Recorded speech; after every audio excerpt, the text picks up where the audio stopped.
नमस्कार दोस्तों। आज हम जो चर्चा करेंगे वो फ्रेंच रेवोल्यूशन के ऊपर करेंगे। फ्रांस की क्रांति के ऊपर चर्चा करेंगे। क्लास नाइन्थ एनसीईआरटी बुक्स, चाहे वो एचबीएससी हो या सीबीएसई, सभी बच्चों के लिए, सभी विद्यार्थियों के लिए ये चैप्टर जो है बहुत ही इम्पोर्टेंट है, यूज़फुल रहेगा। तो ध्यान से देखें और मेरे चैनल को सब्सक्राइब भी करें। फ्रेंच रेवोल्यूशन यानी कि फ्रांस की क्रांति। दोस्तों, क्रांति जो शब्द है वो तब होता है जब लोगों के दिल में, दिमाग में, उनके जहन में ये बात आ जाती है कि वो जिस सिस्टम का हिस्सा हैं, जिसका वो पार्ट हैं, उसमें कहीं ना कहीं कमी है। तभी विद्रोहों के जो बादल हैं वो उस समाज के ऊपर मंडराने लगते हैं, उस सत्ता के ऊपर मंडराने लगते हैं। तब कहीं विद्रोह होता है, एक जनसैलाब अपने ही नेता के खिलाफ खड़ा होता है, क्रांतियाँ होती हैं, सिस्टम को बदला जाता है। इस तरह का जो बदलाव आता है वो रेवोल्यूशंस के नाम से जाना जाता है। और ऐसी ही एक क्रांति जहाँ तख्ता पलट हो जाए वो देखने के लिए मिलती है। डेट 14 जुलाई 1789, प्लेस फ्रांस का जो एक फेमस शहर था पेरिस, जो उसकी राजधानी इन प्रेजेंट है। वहाँ वहाँ के लोगों के अंदर, वहाँ समाज में रहने वाले लोगों के अंदर एक आतंक का माहौल तैयार हो चुका था। टेरर था लोगों के अंदर कि उनका खुद का राजा, जिसका नाम लुई 16 है, वो उनको मरवाना चाहता है, वो उनको मरवाना चाहता है। ये लोगों के अंदर एक फीलिंग आ गई, ये र्यूमर्स फैल गई। तो अपने ही राजा से, अपने ही किंग से, लुई 16 से वो लोग अपोजिशन में खड़े हुए। लगभग 7,000 के करीब मर्द औरतें इकट्ठा होके टाउन हॉल में इकट्ठे होते हैं और एक जनता की सेना का, जनसेना का गठन करते हैं। और जितनी भी गवर्नमेंट की बिल्डिंग थी उस समय, सरकारी इमारतें जो थीं, उसमें ज़बरदस्ती घुसते हैं, हमला करते हैं, सरकारी संपत्ति को नुकसान पहुंचाते हैं। अंत में ये जो भीड़ होती है वो पेरिस के ईस्टर्न पार्ट के अंदर जाती है, पूर्वी भाग के अंदर जाती है। वहाँ एक किला था जिसको बेस्टाइल फोर्ट या बास्तील का किला के नाम से जानते हैं। वो वहाँ पहुँचते हैं और उसको नेस्ता नाबूद कर देते हैं, डिस्ट्रॉय कर देते हैं। रीज़न था उसको डिस्ट्रॉय करने का क्योंकि जो लुई 16 था, उसकी रेजिमेंटेशन का, उसकी तानाशाही का ये एक बहुत बड़ा केंद्र था। उस सत्ता का वो केंद्र माना जाता था। वहाँ से उनको उम्मीद थी कि राजा की सेना से लड़ने के लिए उन्हें कुछ हथियार मिलेंगे, इसीलिए उसको, उसका डिस्ट्रॉय कर देते हैं, ख़त्म कर देते हैं उस किले को। और राजा जो होता है उसको पकड़ा जाता है, कुछ बातचीत भी होती है, लेकिन राजा के द्वारा नहीं मानी जाती, लुई 16 के द्वारा, और अंत में उसको फांसी दे दी जाती है। और इस तरह का एक माहौल फ्रांस के अंदर कैसे पैदा हुआ, इस स्थिति को समझने के लिए जो मैंने आपको बताया, ये शॉर्ट में बताया कि ये फ्रेंच रेवोल्यूशन का किस तरह से सेंट्राइज बना था। लेकिन इस चीज़ को समझने के लिए आपको थोड़ा सा समझना पड़ेगा फ्रांस के समाज के बारे में, कि फ्रांस के अंदर समाज किस तरह का था, वहाँ की सोसाइटी किस तरह की थी, वहाँ के लोग किस तरह के थे। अगर चर्चा करते हैं French society during the last 16 century, sorry last 18 century, तो फ्रांस का जो समाज था वो 3 भागों में डिवाइड था। यहाँ से क्वेश्चनों की शुरुआत हो जाती है, जो मैंने थोड़ा पहले पढ़ाया। उसमें केवल एक एक मार्क्स के 2 क्वेश्चन या 3 क्वेश्चन बनते हैं कि फ्रेंच रेवोल्यूशन कौन हुआ, कब हुआ, उसकी डेट है 14 जुलाई 1789। उसके बाद सेकंड क्वेश्चन पुट अप होता है कि भाई उसका किंग कौन था फ्रांस का उस समय, तो आप बोलोगे लुई 16। उसके बाद में अब जो सेकंड क्वेश्चन बनता है 2 या 3 नंबर का, 2 और 3 मार्क्स का, वो इस चीज़ से रिलेटेड बनता है कि फ्रांस का जो समाज था वो कितने भागों में डिवाइड था और किस किस भाग के कौन कौन से काम हुआ करते थे। सबसे पहले तो देखो, फ्रांस का जो सोसाइटी थी वो 3 भाग में है, first state, second state and third state. First state के अंदर क्लर्जी, बिशप्स, या हिंदी में कहें तो पादरी लोग हुआ करते थे। क्लर्जी लोगों को या बिशप लोगों को, आई मीन कि जो वहाँ के चर्च होते थे और चर्च में जो महंत होते थे या साधु होते थे, जो संत होते थे, उनको फर्स्ट स्टेट कहा जाता है समझने के लिए। दूसरा स्टेट था, सेकंड स्टेट था नॉवल लोगों का, जिनको नॉवेलिटी प्राप्त थी, जो कुलीन लोग थे, जो राजतंत्र के लोग थे, राज परिवार के लोग थे, वीआईपी लोग थे, वीवीआईपी लोग थे। थर्ड जो स्टेट था फ्रांस के अंदर, वो दो भागों में लगभग बटा हुआ था। थर्ड स्टेट के अंदर कुछ बड़े बिजनेसमैन, कुछ मर्चेंट्स, कुछ कोर्ट में काम करने वाले ऑफिसर्स, लॉयर्स, वहाँ के patients, farmers, artisans, small labourer, और जो लैंडलेस लेबर थी, जिनके पास ज़मीन नहीं थी, जिसको भूमिहीन किसान या श्रमिक कहे जाते हैं, ऐसे लोग भी थर्ड पार्ट का हिस्सा हुआ करते थे। अब अगर चर्चा करें इस चीज़ के ऊपर कि आखिर इस सोसाइटी में ऐसा क्या हुआ जिसकी वजह से एक रेवोल्यूशन की बैकग्राउंड तैयार होती है और लोग अपने ही राजा के खिलाफ, लुई 16 के खिलाफ खड़े हो जाते हैं, तो ऐसी कौन कौन सी कंडीशन जिम्मेदार रही होंगी, तो उसको थोड़ा चर्चा कर लेते हैं। ध्यान से थोड़ा समझने की कोशिश करना, आप सारे लोग समझदार हैं, थोड़ा सा ध्यान दे लेना। सबसे पहली बात, लगभग 20 साल की उम्र में सन 1774 में, यानी कि 1789 की क्रांति से, रेवोल्यूशन से कुछ समय पहले 1774 में मैं आपको लेके जा रहा हूँ, वहाँ पे एक राजकुमार को राजा बनाया जाता है। लुई 16 1774 में किंग बनता है। 20 साल की छोटी सी मात्र उसकी उम्र थी, और उसी समय उसकी शादी होती है ऑस्ट्रिया, जो कि एक नज़दीक देश पड़ता है फ्रांस के, वहाँ की राजकुमारी के साथ, जिसका नाम था मैरी एंतोइनेट, उसके साथ इसकी शादी हो जाती है। जैसे ही इसने शासन की बागडोर, जैसे ही इसने अथॉरिटी को अपने हाथों में लिया, उसने देखा कि उसके पास तो खजाना था ही नहीं, जो ट्रेजर था वो बिल्कुल खाली पड़ा हुआ था। तो ऐसी पोजीशन पे जब किसी किंग के पास उसका ट्रेजर ना हो, तो सत्ता को चलाना, एडमिनिस्ट्रेशन करना बहुत ही असंभव हो जाता है। बिना पैसे के एक छोटा सा घर नहीं चलता, आम लोगों की जिंदगियां नहीं चलती, तो एक देश कैसे चल पाता। ये दिक्कत लुई 16 के सामने आई। लेकिन अगर ऐसी परिस्थिति पैदा हुई तो उसके लिए कोई ना कुछ कारण या कोई ना कोई कारण लुई 16 के द्वारा भी रहा होगा, जो जिम्मेदार था। हाँ, कुछ ऐसे कारण थे। एक तो उसको जो राजतंत्र मिला था, जो प्रशासन मिला था, वहाँ पहले से ही पैसा नहीं था। दूसरी, उसने खुद भी एक गलती की थी। अब गलती क्या थी? क्या राजा भी गलती कर सकते हैं? यस, गलती कोई भी कर सकता है।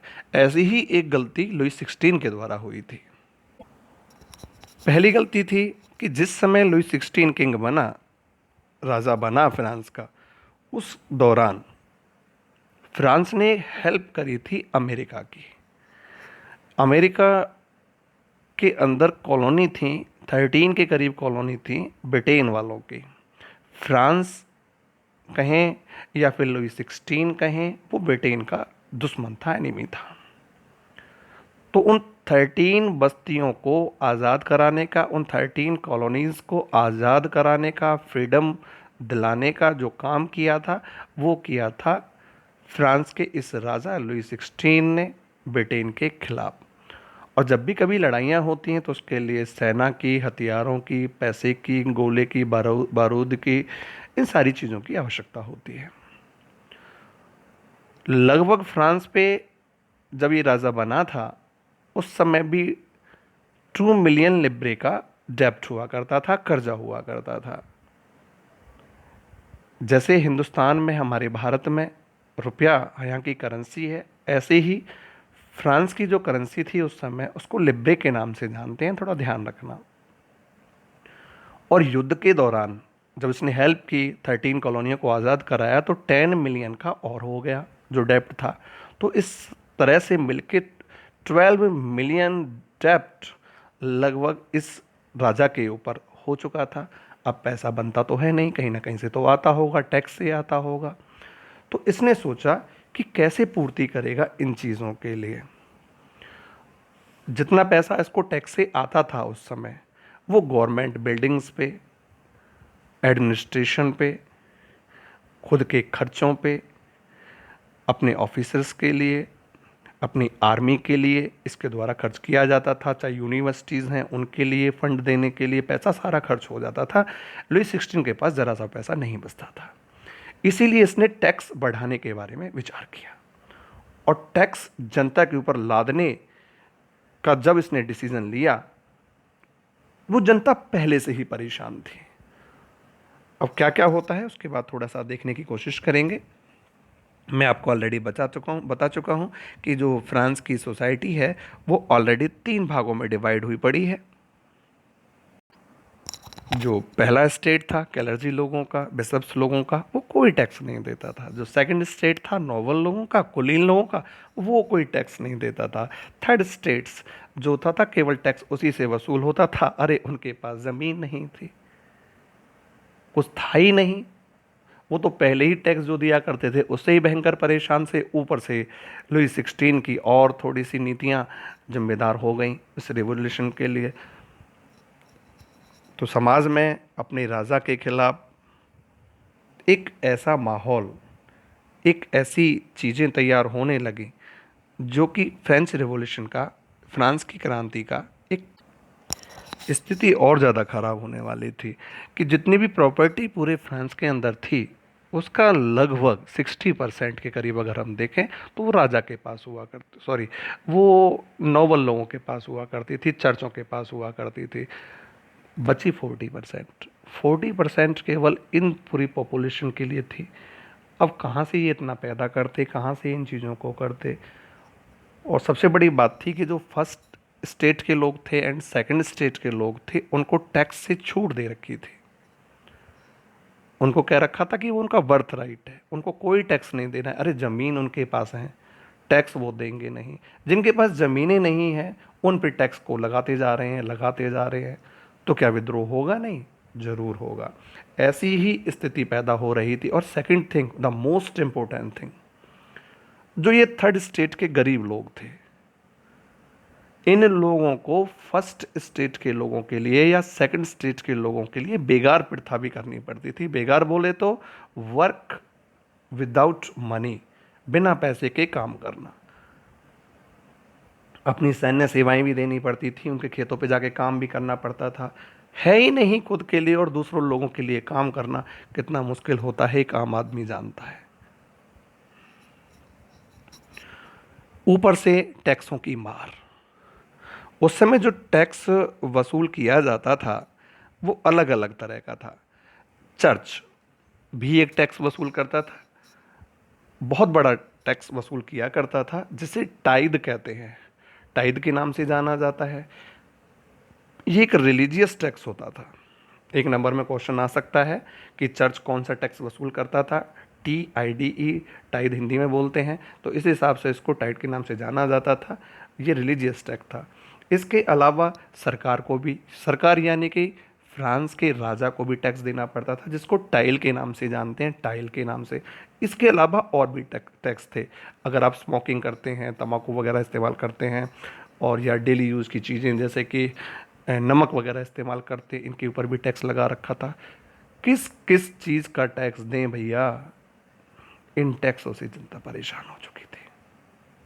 इतना कहाँ तक वो झेलें। सेकंड पॉइंट 1.1 के ऊपर अब हम चर्चा करेंगे। ये सेकंड पॉइंट जो है, स्थिति ऐसी पैदा हुई कि लोगों को जीने का संघर्ष, जिसमें कि बुक के अंदर एक पॉइंट भी है 1.1 करके, द स्ट्रगल टू सर्वाइव। अब लोगों को जीने के लिए संघर्ष करना पड़ा। संघर्ष कैसे करना पड़ा, संघर्ष की स्थिति कैसे पैदा हुई? ऑलरेडी है नहीं, राजा टैक्स वसूल कर रहा है, राजा की मजबूरी है लुई 16 की टैक्स लेना ताकि शासन चला सके। क्योंकि जिन लोगों ने पैसा दिया था, डेप्ट दिया था राजा को, वो मांग कर रहे थे। राजा ने पैसा वसूल करने के लिए टैक्स लगाई। लोगों के पास ज़मीन है नहीं, जायदाद है नहीं, टैक्स को कैसे दें? और ऑलरेडी एक प्रॉब्लम बहुत पहले से इस थर्ड स्टेट के अंदर चली आ रही थी। वो प्रॉब्लम थी, अगर हम अध्ययन करें लगभग 70-75 साल पहले जाके, तो सन 1715 के अंदर अगर देखें तो फ्रांस की जो पॉपुलेशन थी वो केवल 2.3 करोड़ थी, 2.3 करोड़ के करीब उनकी जनसंख्या थी, जो कि 1789 के अंदर जाके लगभग 2.8 करोड़ के करीब हो जाती है। बहुत ज़्यादा इंक्रीजमेंट होता है पॉपुलेशन के अंदर, बहुत ज़्यादा बढ़ोतरी होती है। पॉपुलेशन आम लोगों की, गरीब लोगों की बढ़ रही है, ज़मीन है नहीं। स्थिति को समझने की कोशिश करें, पैसा दे कहाँ से? टैक्स पे टैक्स, टैक्स पे टैक्स, प्रॉब्लम पे प्रॉब्लम बढ़ती जा रही थी, राजा के अत्याचार बढ़ते जा रहे थे। इसी के अंदर एक सेकंड पॉइंट आता है जो फिगर में शायद आपकी बुक में दिखा रखा है, उसको थोड़ा देखेंगे 1.2 करके। How a substitutions crisis happens, किस तरह से जीवन निर्वाह की जो प्रॉब्लम है वो आगे खड़ी हो जाती है। एक आम किसान की ज़िंदगी को लेते हैं, थर्ड स्टेट के किसी पर्सन की ज़िंदगी को उठा के लेते हैं।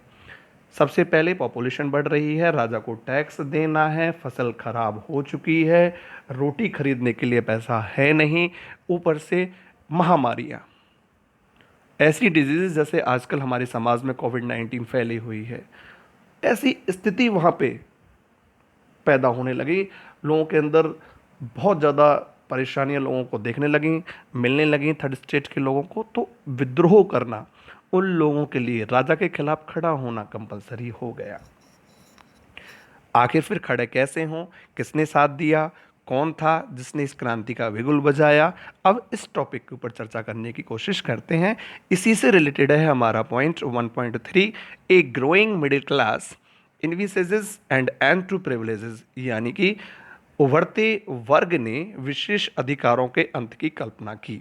अगर कम शब्दों में कहें, सरल भाषा में कहें तो ऐसा कह सकते हैं, चाहे कोई कितना ही गरीब समाज या थर्ड स्टेट के लोग वहाँ रहा करते थे, लेकिन उसमें भी कुछ लोग ऐसे थे जो थोड़ा अपना बिजनेस से, चाहे उन्होंने ऊन का बिज़नेस करा हो, चाहे सिल्क का बिज़नेस करा हो, चाहे उन्होंने प्रोडक्शन करा हो किसी चीज़ का, वो थोड़ा सा तरक्की कर चुके थे अपने समाज के अंदर। थर्ड स्टेट के अंदर भी कुछ ऐसे लोग हुआ करते थे। उसमें कुछ और लोग भी थे, जैसे थोड़ा एडमिनिस्ट्रेशन में थे, एडवोकेट थे, कुछ बिजनेसमैन थे। तो ये थर्ड स्टेट के कुछ लोगों ने, जो पढ़े लिखे थे, थोड़ा समझदार थे, जो शासन को उस समय चलाने की कोशिश कर रहे थे, उन लोगों का एक ग्रुप इकट्ठा होता है और राजा के खिलाफ, लुई 16 के खिलाफ एक ऐसी बैकग्राउंड तैयार करता है, एक ऐसी पृष्ठभूमि तैयार करता है कि ये आम जनता धीरे धीरे धीरे धीरे अपने ही स्टेट के लोगों को समर्थन करती है ताकि वो राजा के खिलाफ खड़े हो सकें। फिर इस पर फर्क पड़ता है थोड़ा सा विचारों का भी। कहते हैं ना कि क्रांति तो होगी जब होगी, लेकिन अगर किसी के विचार हमें मिल जाएं तो हम सत्ता को कैसे भी परिवर्तन कर सकते हैं। ऐसे ही कुछ विचारक उस समय मौजूद थे। ऐसे ही फिलोसफर्स में अगर हम नाम लें तो जॉन लॉक का नाम हम ले सकते हैं। जॉन लॉक जो उस समय के फिलोसफर थे, उन्होंने एक बुक लिखी थी, एक नंबर में क्वेश्चन आ सकता है माय डियर। उन्होंने बुक लिखी थी टू ट्रीटाइजेस ऑफ गवर्नमेंट। इस बुक के अंदर उन्होंने बताया था कि कोई भी जो राजा है उसको स्पेशल राइट नहीं मिलना चाहिए, क्योंकि अगर वो स्पेशल राइट उन लोगों को मिलता है तो वो जनता का एक्सप्लॉयटेशन करते हैं, शोषण करते हैं। लोगों के अंदर ये विचार आने लगा। उसी समय एक विद्वान और हुआ करते थे जिनका नाम था रूसो। बहुत ही अच्छे फिलोसफर थे। उन्होंने भी अपनी थ्योरियां लोगों के सामने दी और उन थ्योरियों के अंतर्गत उन्होंने कहा कि जो कांटेक्ट करके एक सरकार बनाएं जिसमें सभी लोगों का भलाई हो। इस तरह के विचार रूसो के थे। इसके अलावा उस समय के एक फिलोसफर और थे जिनका नाम था मॉन्टेस्क्यू। उन्होंने भी थ्योरी दी, उन्होंने अपनी एक बुक लिखी थी, फिर ध्यान रख लेना, the spirit of laws. The spirit of laws Montesquieu ने बुक लिखी है। उन्होंने इस बुक में लिखा कि लेजिस्लेटिव होना चाहिए, जुडिशरी अलग होनी चाहिए। उस समय तरह के विचारों से लोग परिचित नहीं थे कि क्या करना है, कैसे करना है, क्या होना है, कैसे नहीं होना है। इन चीज़ों का फर्क पड़ा। इसके अलावा ब्रिटेन ने जिन चीज़ों को आज़ाद कराया था, ब्रिटेन से जिन चीज़ों को फ्रांस वालों ने आज़ाद कराया था, 13 उन कॉलोनीज़ को, 13 उपनिवेश को वो फ्रीडम अपनी पा चुके थे। तो ये विचार, कितने विचार हैं देखो। इन विचारों के अंतर्गत लोगों के अंदर वो कहीं बैठते, कहीं न्यूज़पेपर पढ़ते, कहीं कॉफ़ी हाउसेस में जाते, तो केवल एक ही चर्चा होती कि यार हमारा जो किंग है ना, हमारा जो राजा है ना, वो बहुत बेकार है, हमारे राजा ने हमारा शोषण कर रखा है, एक्सप्लॉइटेशन कर रखा है, he is not a good king. तो इस तरह के जब विचार लोगों के अंदर आए, इन परिस्थितियों के परिणाम स्वरूप फ्रेंच रेवोल्यूशन यानी कि फ्रांस की क्रांति की एक बैकग्राउंड तैयार होती है। इस चैप्टर को 3 या 4 भागों में मैंने डिवाइड किया है। आज मैंने केवल फ्रांसीस रिवॉल्यूशन के ऊपर थोड़ा सा देखा, वहाँ की लोगों के बारे में देखा, किस तरह की सोसाइटी रहती थी।